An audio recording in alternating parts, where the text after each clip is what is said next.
Peace, everybody. This is Marcus D, and you are listening to Artistry. Welcome to another episode of Artistry, where art meets industry. We are your hosts, Rachelle Etienne-Robinson and Stan Substantial Robinson. All right, and welcome back to another episode of Artistry. Today's guest is hip-hop producer, musician, Marcus D. Thank you and welcome to the show. Thank you guys for having me. What it is? What up, Stizzle? Awesome. So, Marcus, the hesitation in my voice for, hip hop artists, I don't want to necessarily limit you to primarily just producing hip hop music, because you also do, you've done music for video games. You've collaborated with several different artists, primarily hip hop, but not only solely hip hop. So how would you like to be identified? What do you want to be remembered as? That's a great question.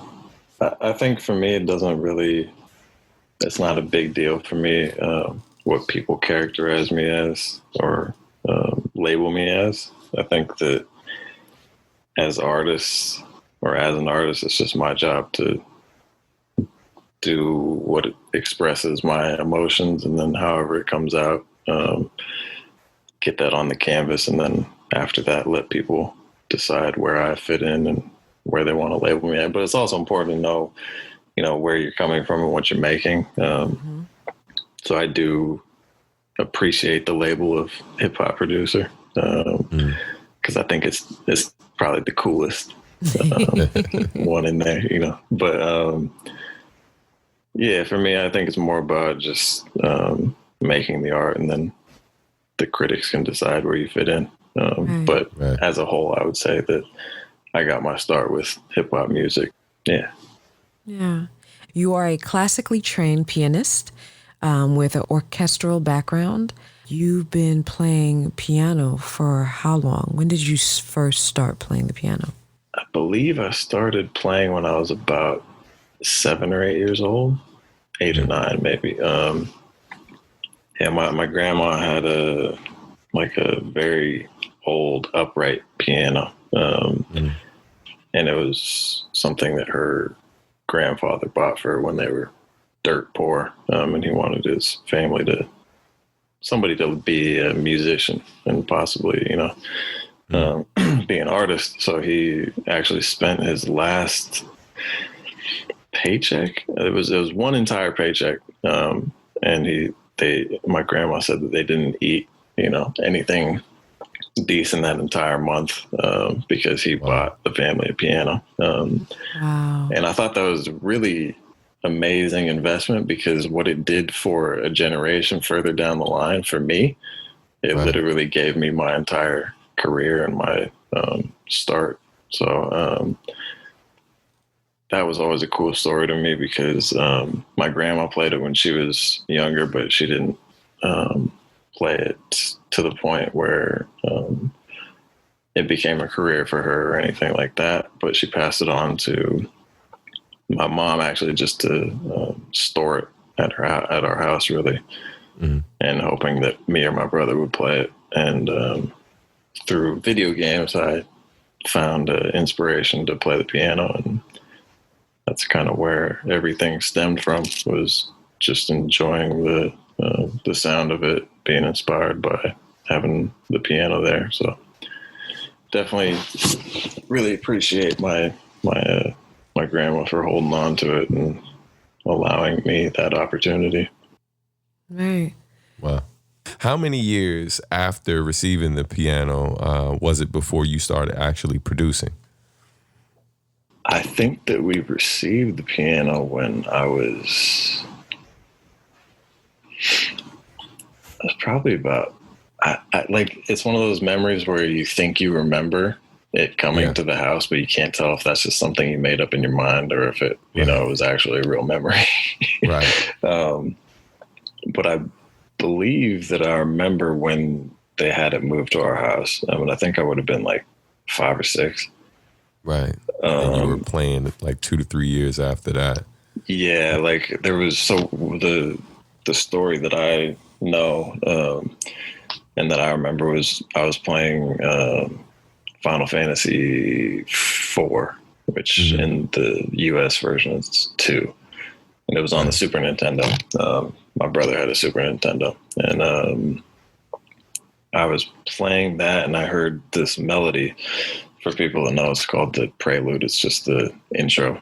It's like a scale, right? But it's a really cool sounding scale. Right. And I heard that and I went downstairs and I figured it out on the piano. And after that, that was kind of the point where my mom was like, all right, I think I need to try and get him into piano lessons. So she talked to my music teacher at school and asked if he could recommend anybody that would be good for a kid's piano teacher. And that was kind of where it started. So it's, you know, it's always kind of the women in my family, you know, before when my grandfather bought it for my grandma and then my grandma gave it to us and then my mom, you know, saved her extra change to put me in piano lessons and have afforded me that luxury of being able to take piano lessons and learn at that level. And of course I didn't appreciate it back then, but I definitely do now. And I think that would have been about 3 years after, because I was playing in 3rd, 4th, 5th grade. And I think I remember just starting in 2nd grade. But there was this kid who was like amazing, like trained to be a concert pianist, right? From a Russian family, Russian immigrant family. And he was amazing. Like the way that he played, he was playing stuff that I was like, oh my God, you know, like he was in like competitions and stuff, and he would embarrass me every time, like we were in music class, they'd be like, oh, Marcus is taking piano lessons, you play something. And I'd play like Super Mario. And this dude would play Chopin or, you know, I was like, oh, completely blew me up. I was like, man. So I almost quit piano at that point because I was just like, there's no way I could get to that level ever. Right. And it was kind of like I never thought that I would take music in a different form. You know, I always thought that it was either play piano and play in competitions or don't do music. So luckily hip hop taught me that it's more about how you flip it, you know, it's less about what inspires you and how you create your art. That's really the important thing. And that there's so many different ways to express yourself that doesn't, you know, I didn't get expression from playing classical piano. I hated classical piano. I loved jazz and I loved video game music. So when I got inspired, when my piano teacher allowed me to play music from video games, that was when I finally had my own interest in it. So I think it has to be something that you connect to personally. Otherwise you'll never be inspired by it. Absolutely. And then jazz, I played jazz band and played piano in jazz bands all through middle school and high school. And jazz ultimately was what led me to keep playing the piano. You know, shout out to your mom and for all the women in your family who supported you and had the wherewithal to see that, you know, to observe you wanting to mimic the video games. And it's like, okay, let's hone in on that and see how we can support that. Because, I mean, you know, the average person could have been like, oh, that's cool, that's cute, and then kept it moving, you know. Same thing for your teachers, you know, so kudos to them for seeing that and supporting that. You know, I really appreciate my mom for doing that because she, you know, there were other kids and other, you know, families and women in the neighborhood who would be like, or even my grandma, you know, is it good to let them play as many video games as you do? But I was learning how to read and I was learning vocabulary words that no other kid knew. You know, I remember writing down the word ominous when I was 6 years old and asking my mom what ominous meant because it was in one of the video games. And she was like, he's learning, he's learning more than he is at school from playing these games. So she just told everybody else to mind their damn business and let me tell my kid how to, Right. So, that's awesome. Yeah. Now, you were born and raised in the suburbs of Seattle, right? Yes. And, you were very much in very good company. I mean, Seattle is home of Kurt Cobain, Jimi Hendrix, Quincy Jones lived in Seattle, Sir Mix-a-Lot, Macklemore and Ryan Lewis, Pearl Jam, and so many others. What is in the water in Seattle? What's going on? It's interesting because growing up so I lived in a town or city about 20 miles outside of Seattle called Auburn. It's a lower class suburb, a lot of working class folk. And it's there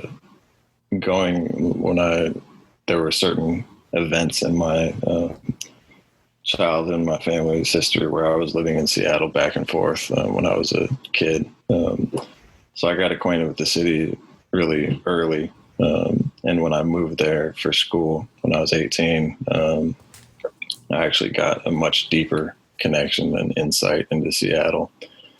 And I think that, we have really deep roots. There's an area called the Central District, which is a predominantly Black and always has been a predominantly Black area. And it's given birth to a lot of amazing jazz musicians and hip hop artists and creative people of all types. Even Ray Charles, was doing a lot of stuff in Seattle when he was coming up too. And I think the weather, to be honest, has a lot to do with the type of sound and the inspiration because we are all deficient in vitamin D. There's about 300 days of rain per year. Oh my God. Wow. And maybe not rain, but like cloudy drizzle rain. At least one raindrop falls 300 days per year, I would say. Right. Because even in the summer, in July, it's a constant crapshoot whether we're going to be able to be outside for 4th of July. So we can't count on barbecues. We can't count on anything that you can do outside. So it's never torrential downpours really, but it's constantly gray, constantly cloudy, and it's always a little bit of a drizzle. That's why you hear that people in Seattle don't ever use umbrellas. And it's because you don't really need them because you get used to the point where you're just used to rain falling on you when you walk. I think a lot of it has to do with the culture of Seattle and the history of it. But I think that the continued inspiration and output of artists like that is definitely has to do a lot with the weather. Because even now that it is more of a gentrified tech industry kind of capital bubble in Seattle now, because I went back and I didn't even recognize where I used to live. Right. And that was disappointing. And, I'm sure it's even more disappointing for people who grew up there and are watching their neighborhood turn into something unrecognizable. So to answer the question, I definitely think that it has to do a lot with the history and just having a deep connection to jazz and the roots of jazz too. Because Quincy Jones is, the god. What can you say that hasn't already been said? Right. So but there's a lot of really dope artists who continue to perpetuate the innovation from Seattle. You think of Vitamin D, the artist, not the vitamin, but Vitamin D is right. I mean, super talented, man. Amazing. Yeah, that's somebody I've looked up to my entire career. And he's inspired people from, touch all ends of the earth. Jake One, who has probably produced your favorite track on at least a few people's albums, and probably produced one of your favorite tracks that you don't even know that he produced. But if you look up his credits, he's everywhere. And he was, inspired by vitamin D too. And John Moore, who was a very, very inspirational human being to a lot of people in Seattle, who passed away a few years ago. But he did a lot of things like the Red Bull Big Tune, and helped artists grow out of Seattle. So I think it's a very tight-knit community, and there's a lot of not wanting to let other people into that circle, but it's not out of hate or deceit or anything like that. It's more because Seattle's very it's just it's small, like it's a town. It's literally nicknamed the town because it's so small that when you walk around you see people that and there's a chance that somehow you have a connection with somebody, that somebody knows that person too. Yeah. I was going to mention too, man, like when you talk about like the weather having an impact on the sound and what people create there.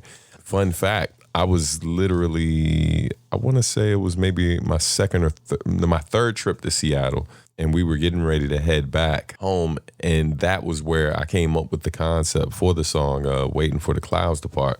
It was while I was in Seattle.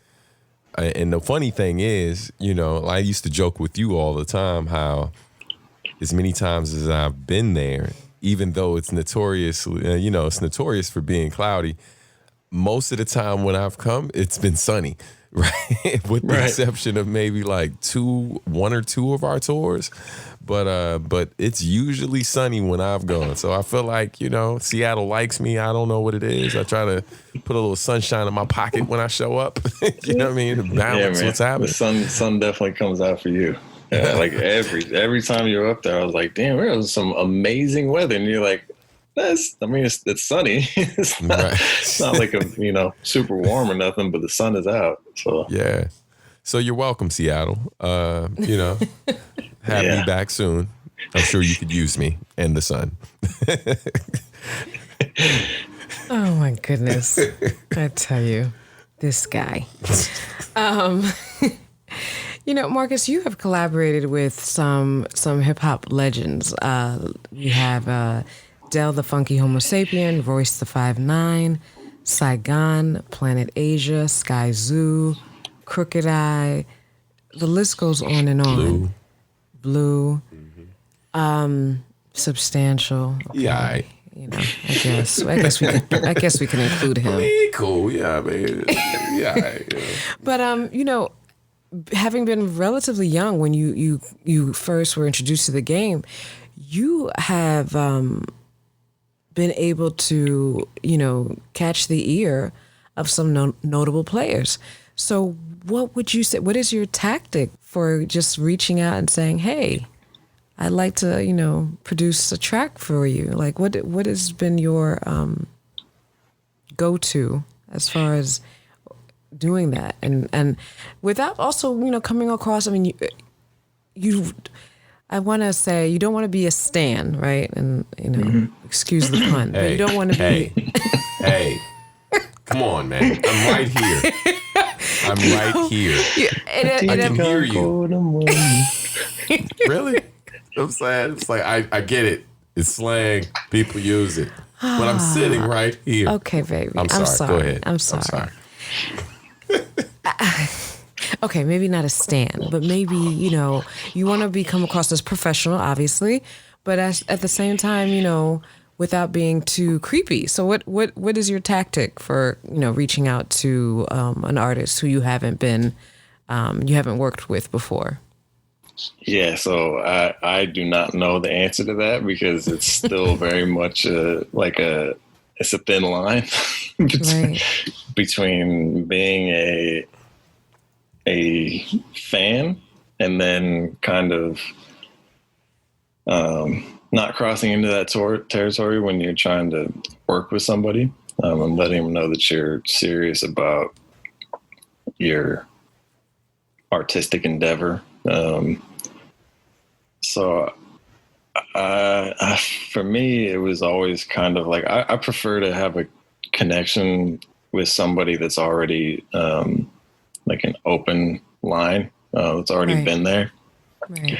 or have a mutual introduce us because I can't get over the I've never been able to get past the, hey man, like, you know, I'd love it if we could do something. And even though that's a valid way to hit somebody up, and especially if your business is right, because that's how I originally made contact with Stan. But he's a nice guy, right? A lot of these dudes are not nice guys, and Right. they don't really care if you're professional. It's an ego thing. So luckily, the people that I listen to, has always been some kind of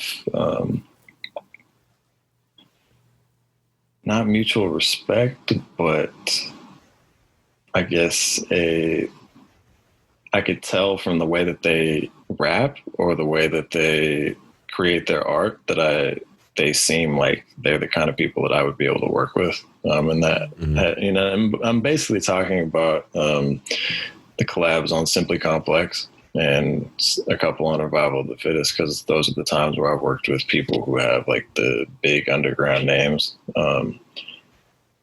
And I mean, with Royce, who is my all-time favorite MC, I grew up listening to him, like the original Bad Meets Evil. I think I was 8 or 9 too when my brother was having me listen to the original Bad Meets Evil, which no 8 or 9-year-old should be doing. I was about to say. Yeah, so shout out to my brother for getting me an early start on the curse word.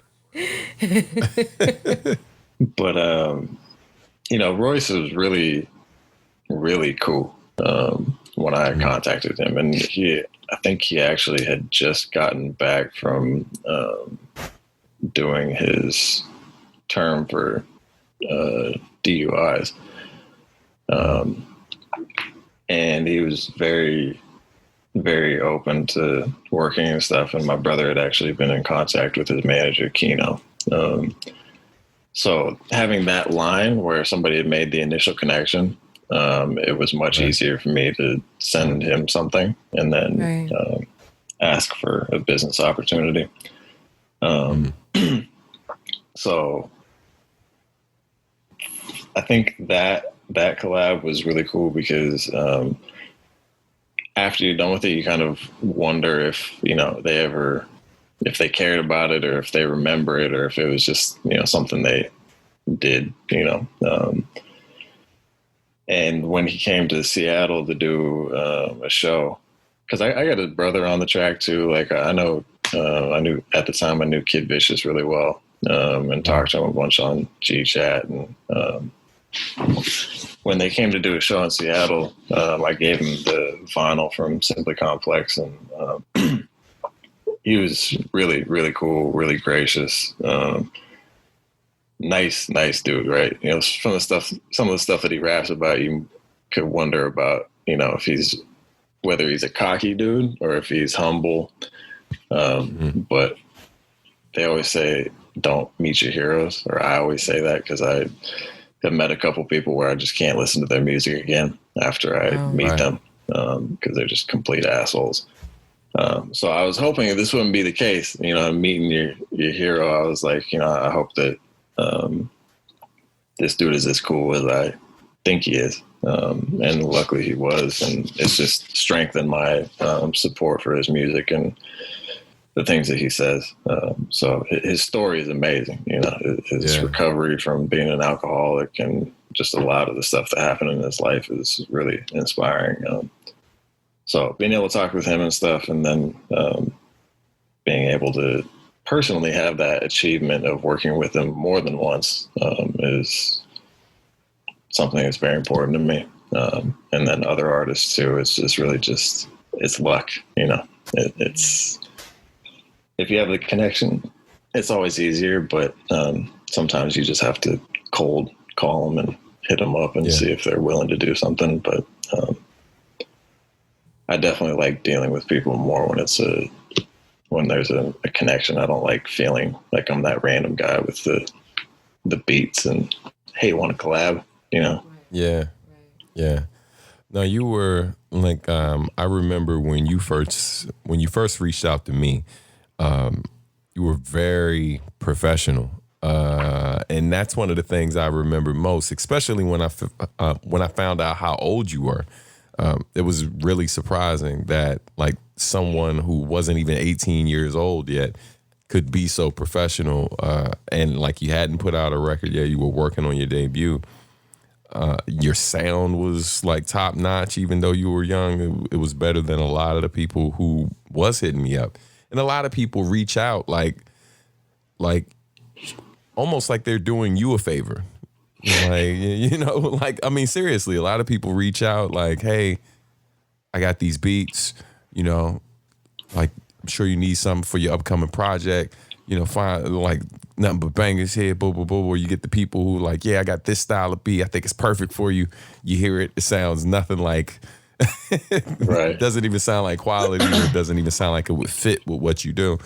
And so that's something I think separated you early on, because it just seemed like you understood the importance of being mindful and being respectful of the people you were contacting, them in their time, So that's thank you. I just feel like you had that skill set from the beginning. I mean, first off, thank you. And I think for me, it's really, I wish I could be one of those people with that confidence that hits people up like, yo, I got your next joint right here. Like, this is going to be the heater on your next project. And, you can pay me for it and stuff like that. But right. I guess I just don't know. It's not the way that I work, or the way that I could be happy with myself, and the image and the energy that I put out. Cause it's more important to me to come on the humble and, let them know that I don't know if this is something you would like. We're talking about art, this is music that it's my expression. So if you don't like it, that's okay. But for me to just come in guns blazing, like, yo, I know that you're going to love this shit. I don't like setting myself up for failure or disappointment. So it's more of like, if they like it, then cool. Like, I'm up, I'm not down, because I already thought they might not like it. But the confidence, I really wish I could just hit people up like, on some really confident, cocky stuff. But because I think that the quality is there. But I don't know. I don't work that way. And I think that the people around me, it shows, the people around me are also humble. And I don't like to be around douchebags. So. Yeah. Can't be hitting people up with the subject line, "You're welcome." I'm saying? Subject line, "You're welcome."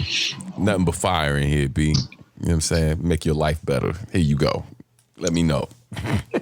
See, but then I do hit people up with like the full, professional email. Here's my contact, all that stuff, and then you get a one-line reply from one of the rappers, right? Every single rapper that I worked with on Simply Complex, whenever I hit them up with a business, when I hit them up like, I'm working on this project, got this beat, got this budget, blah, blah, blah, they would hit me with I can do for this, right? It'd be one small line, not even a signing their name at the bottom. It was all really like unprofessional. Like, they didn't really even owe me the time to reply, Yeah. So at that point, it's kind of like, all right, let's just keep this business, because you have a service that I would like, and, you're going to get paid for this. So let's just keep it business if it's like that. But then there's some people who are really cool. So I always like finding that out, you know, like Blue, really cool dude. I met up with him when he came to Japan to perform after we did the track, and he knew who I was, and we talked for a minute and went and grabbed food, and really nice dude. And I think those are the interactions that I live for, because it's more important to me than just the music, is how that person carries himself.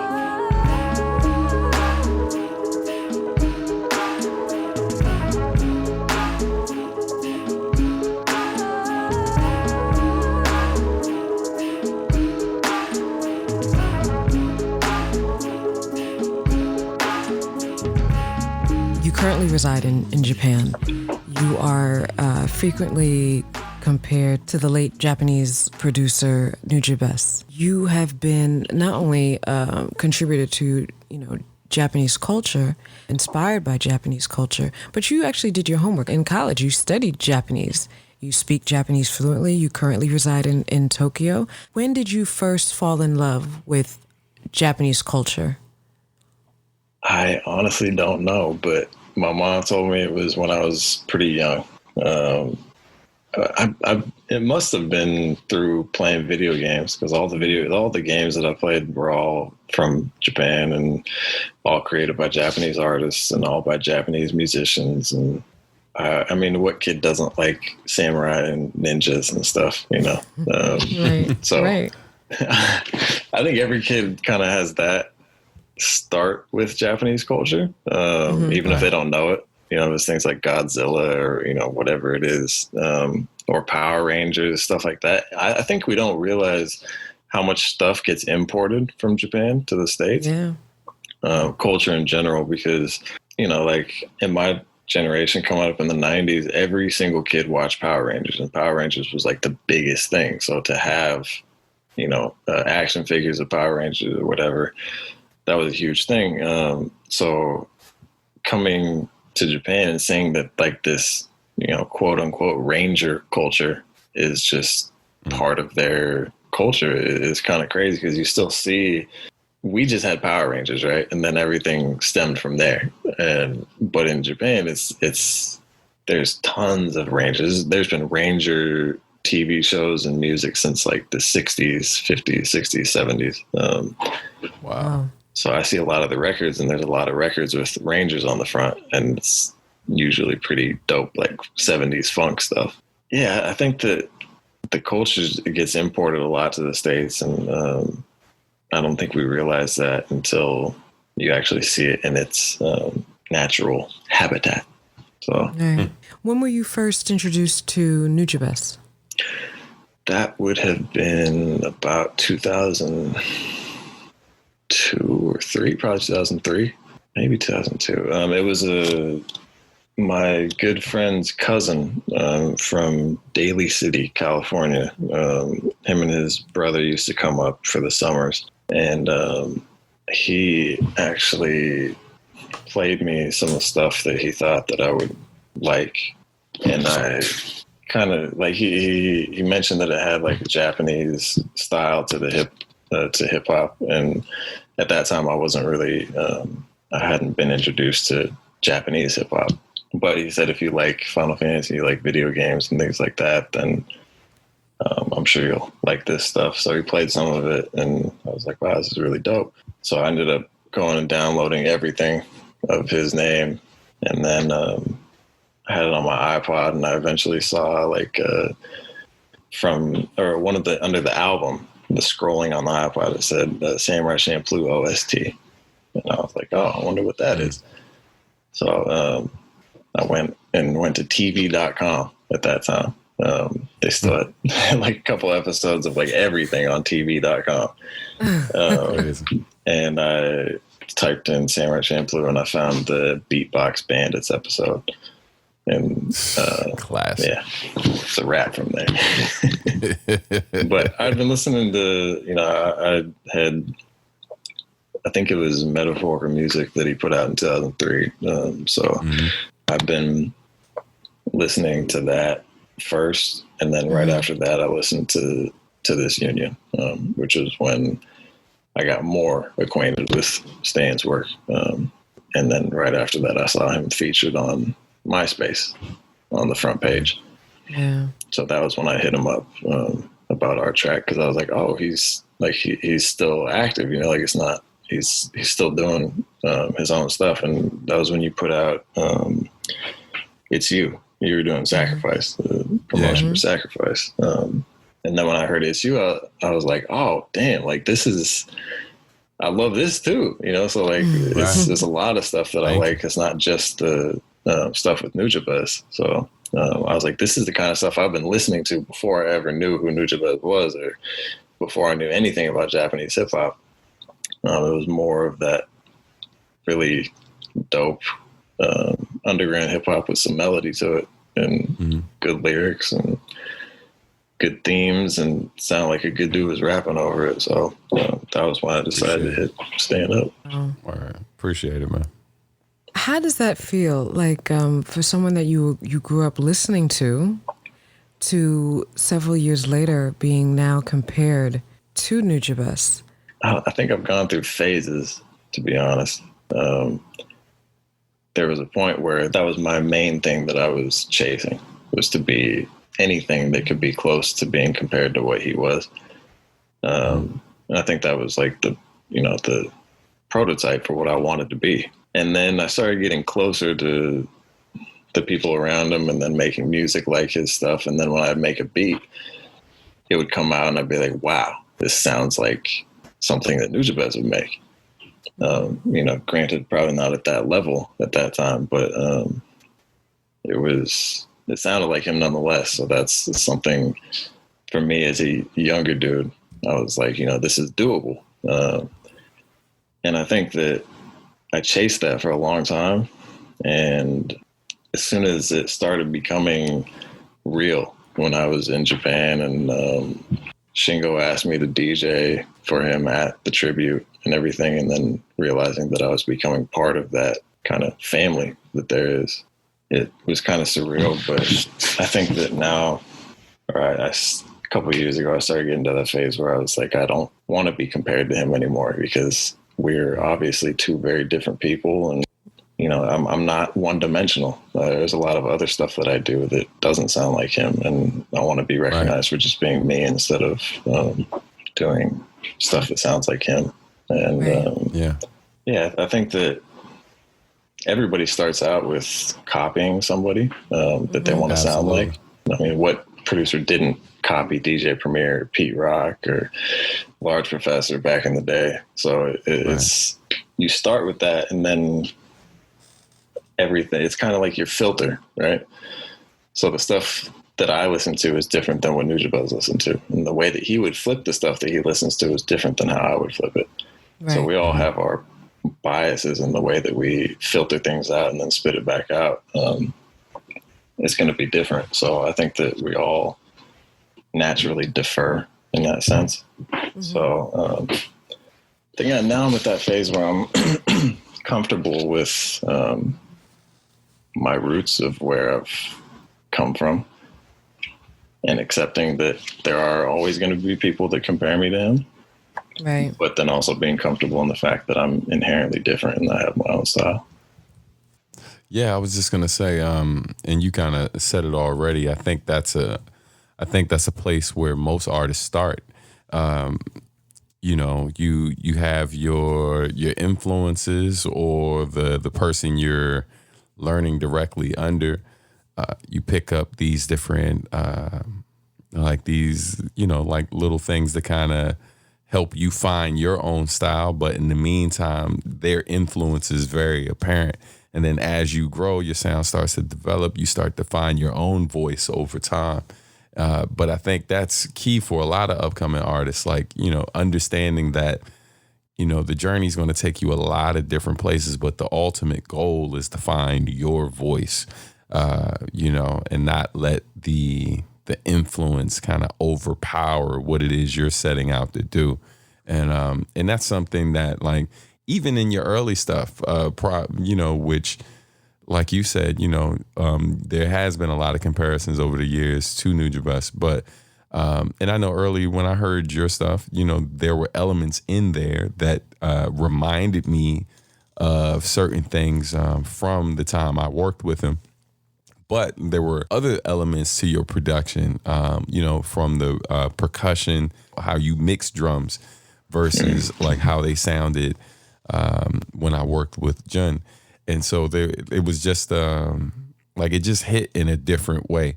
And I could hear the potential early on because I'm like, man, this kid's not even in his 20s yet. And it's like, and the potential was just kind of, you know, it was just oozing through. And, you know, it's just amazing to see where your journey has led you, man, and like how far you've come, knowing what your passions are, knowing how much you love like gaming, knowing how much you love anime, and now to see you like having your music featured in anime and you being asked to remake music from like legendary filmmakers in the anime world. So like, you know, I'd like to know more about that experience actually when you were asked to do that project recently. Like, so can you tell us how that came about? Yeah. So the legendary filmmaker that Stan is talking about is Hayao Miyazaki. Who's GOAT. The GOAT. Famous for those that don't know, if you've been living under a rock, Howl's Moving Castle, Spirited Away, Princess Mononoke, Kiki's Delivery Service, you know, all those. Nausicaa, which is one of my favorites. So I was contacted. I wasn't contacted. I had a friend who was a mutual connection. Shout out to Zane, who's a very dope dude all around. Coolest Japanese guy you might ever meet in your life. I was about to say, man, he's a young Japanese Dos Equis man. Yeah. Yep. He's not quite there yet, you know what I mean? Got to get the full like salt and pepper white beard happening, you know what I mean? And then he'll be there. But he's on his way. Shout out to Zane, coolest guy I've ever met in Japan. Super cool dude. So Zane's wife was really good friends with somebody who was working at a label that was working on a remix project with Ghibli, Studio Ghibli. And shout out to people who still call it Ghibli, even though it's Ghibli. So they were working on a remix project for Studio Ghibli, and they needed producers who could replay certain things because they had the intellectual rights, but not the mechanical rights to the samples and to the music. So they couldn't actually sample from the audio directly. They couldn't use the audio files from the movies, from the films. So they needed people to interpolate. Actually, not even interpolate, because they wanted it pretty much exactly the same. They didn't want it changed. We couldn't take away things from the melodies or, you know, do too much crazy stuff with it.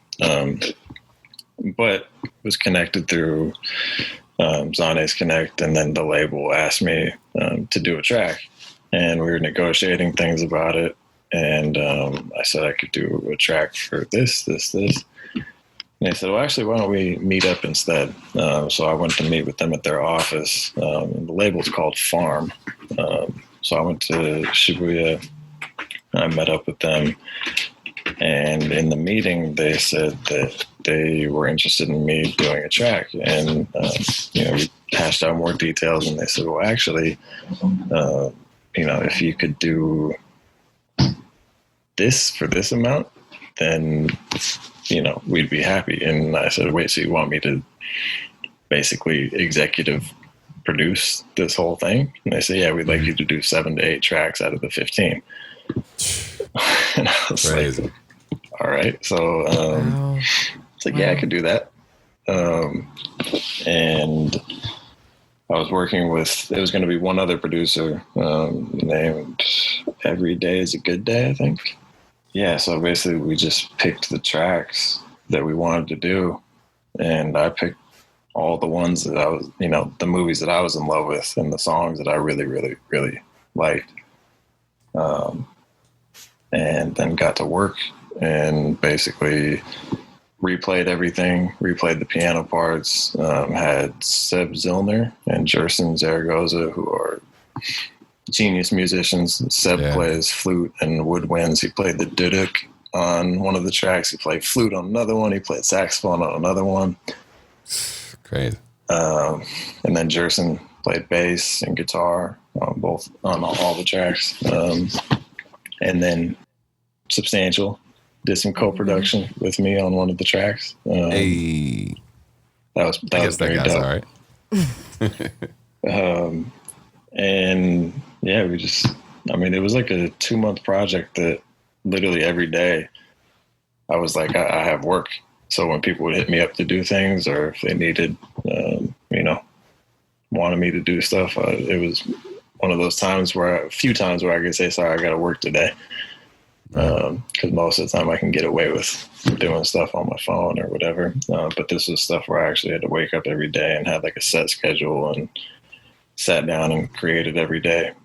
So it was really, really fun project, and I'm grateful to Farm for them allowing me to work on the project. And I actually had there were 2 tracks that I passed off to my good friend Nitsua, who did he did one track from, I forgot the name of it. It's Mina. I don't remember. No, I think it was one with pigs in it. But all of Miyazaki's stuff is really dope, and yeah, I'm very grateful to have been able to work on that project. So that is awesome. I mean, you primarily worked for yourself, correct? Like, you haven't had a quote unquote job besides doing music. Never. Well, actually, I lied. When I was in high school, I had a job. Right, but since graduating college, right? Since graduating college. Actually, it's funny because when I was I think I was a junior in high school, I quit my job because I sold a beat. I sold a beat for I was getting a paycheck, right, every 2 weeks or so, and I was like, man, this ain't shit. And then I sold a beat for like $250-$300 to a rapper in Seattle, and I got like the cash all in one go. And I think I was 17, and I was like, yo, I just made $300 in one day off a beat I made. And I was Mama, I made it. Right. So I called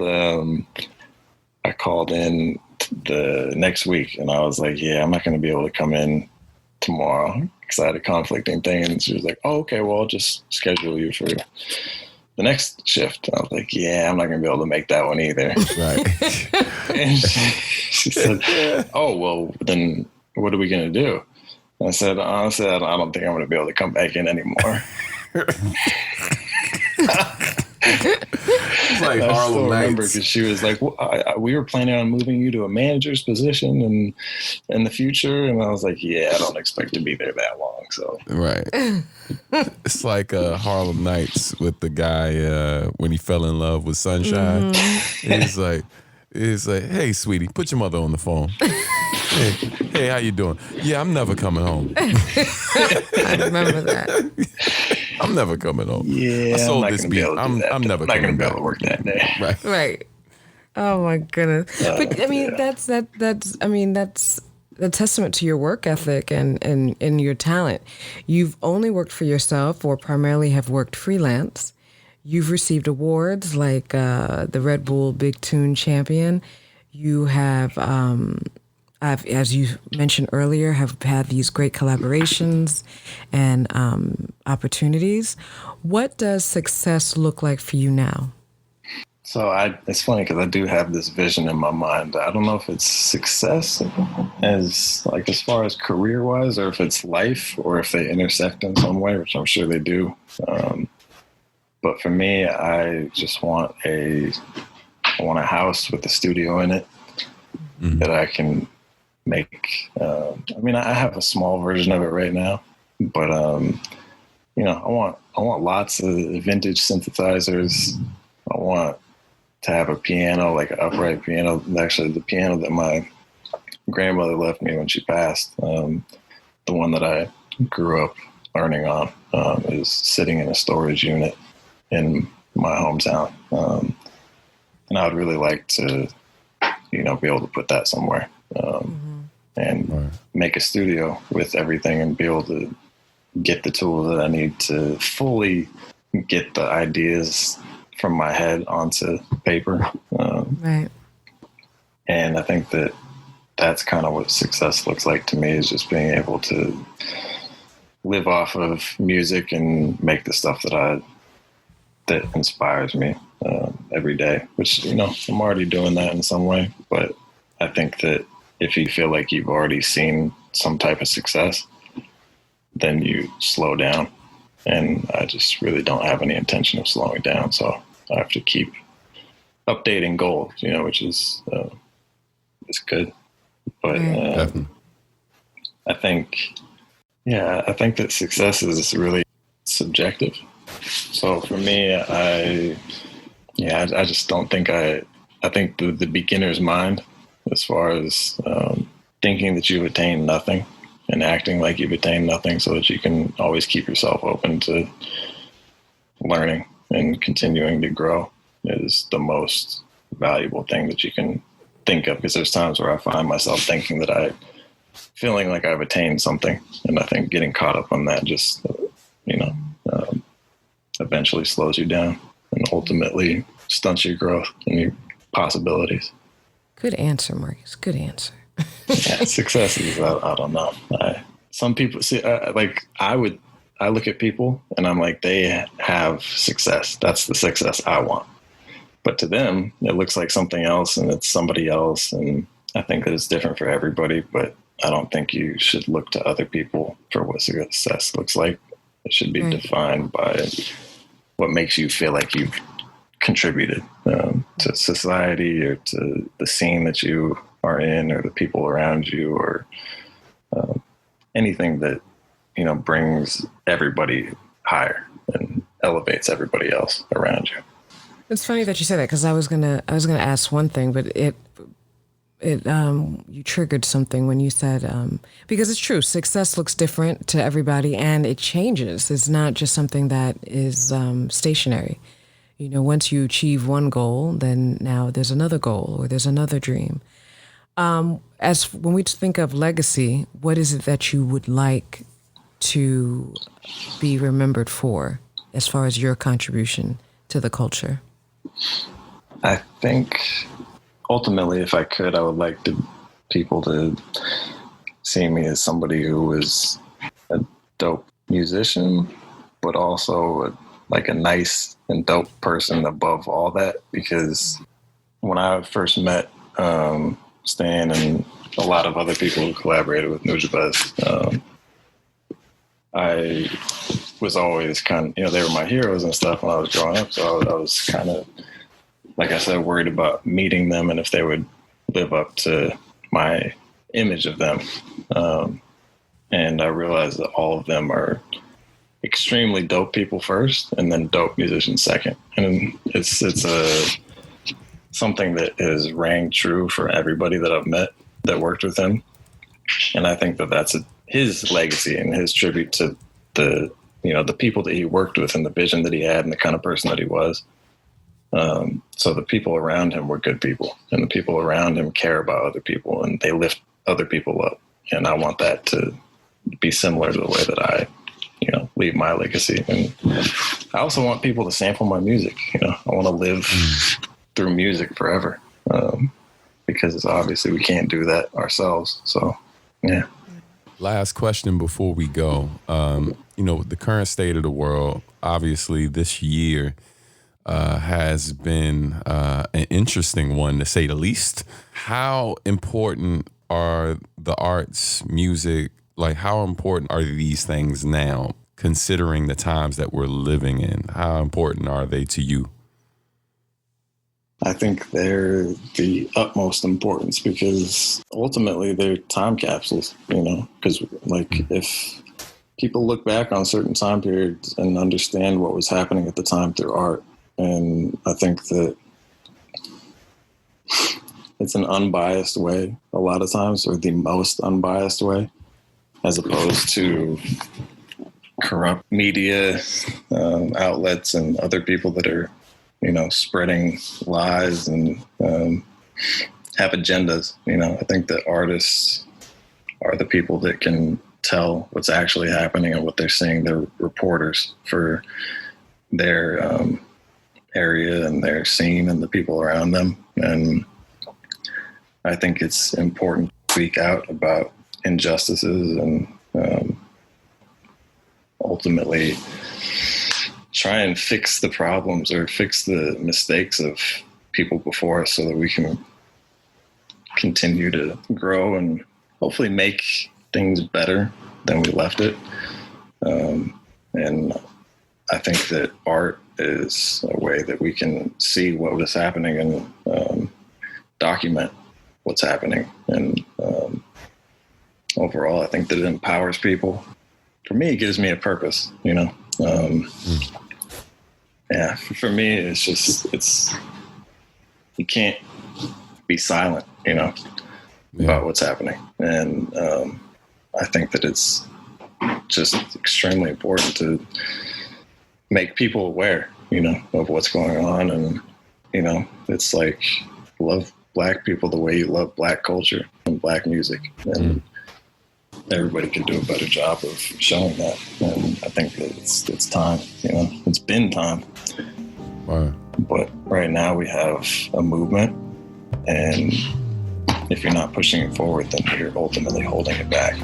Absolutely. Brother, thank you so much, man. Thank you so much, Marcus. This was a pleasure. For being on the show. Yeah, thank you guys.